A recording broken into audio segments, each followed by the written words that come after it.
Old glass bottles, especially the larger ones, are great for making terrariums.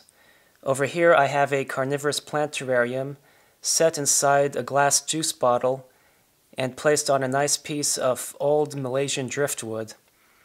And the way you can make a terrarium in a bottle, and my explanation is going to be mainly for carnivorous plants because that's what I have grown in here, is you want to first take the juice bottle and rinse it out.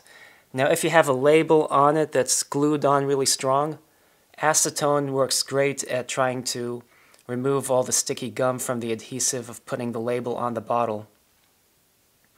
Now make sure you keep the acetone away from any plastic because it can dissolve certain plastics.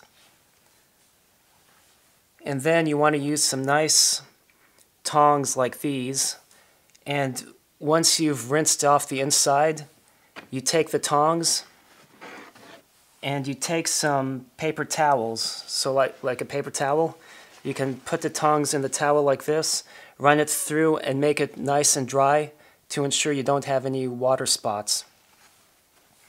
Next, you'll take the same tongs and you'll grab sphagnum peat moss.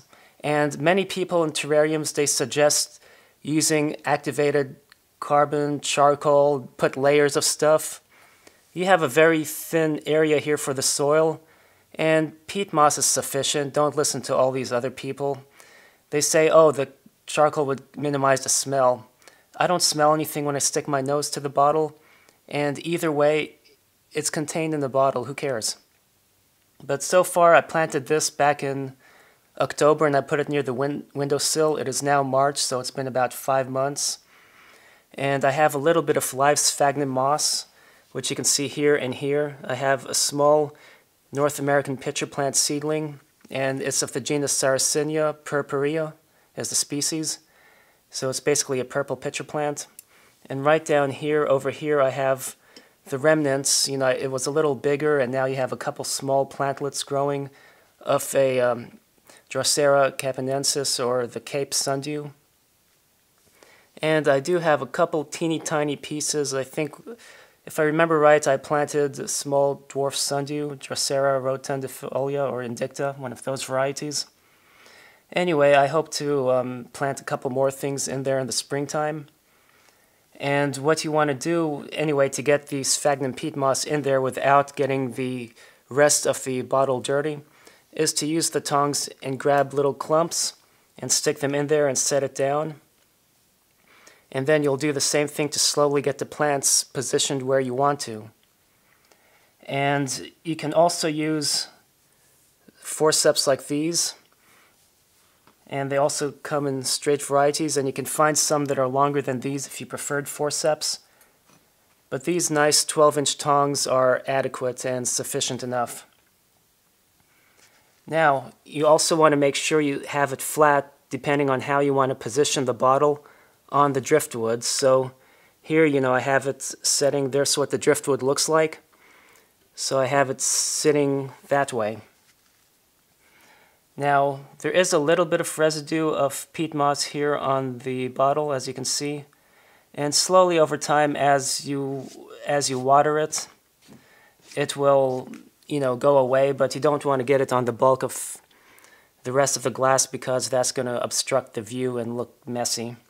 I did water this about a couple days ago, so that's one reason why you have some water droplets near the surface. And naturally, you know, depending on the temperature, if the sun's hitting it directly or not, while it's still pretty moist, you know, it can coat the glass or slowly dissolve. That's why I have the lid off there. But, you know, if you want to, you can put the lid on or take it off. This part of the driftwood I have used to hang it if I want to. And to water it, I basically use, you know, a squeeze bottle. And I like the wide mouth variety, and you basically stick it in there and you can squirt and, you know, water wherever you want to. Now, one thing to note as well is, as you can see, this terrarium that I have on the driftwood is not very level based on the shape of the driftwood. And if you need driftwood and you like the Malaysian driftwood, you can get those from various aquarium stores. You know, this one, they usually look not as rustic as this one. This one I used to have it in an aquarium, so it got a little worn, got a little more aged, more dignified to go with a terrarium. But one thing you can do is, if you go to a craft store, they sell foam pads, and this is a small strip of a foam pad. And if you get the kind with an adhesive, you can take this, and using scissors, you can cut them to small squares, layer them to however thick you want, and adhere them to the bottom, and then you would have a nice terrarium that doesn't rock when you set it on a solid countertop. So basically, if I cut them into small pieces, and here's the foam pad and the adhesive side, and then you can line them up. I'm a perfectionist, and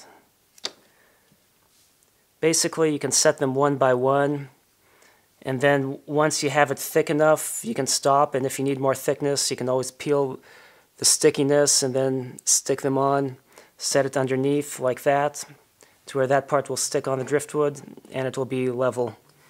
And that's one thing you can do to make the driftwood base for your terrarium nice and level. But this is my carnivorous plant terrarium in a bottle, and I look forward to the spring when the temperatures warm up and it gets more sunlight, and I add more plants and enjoy watching it grow.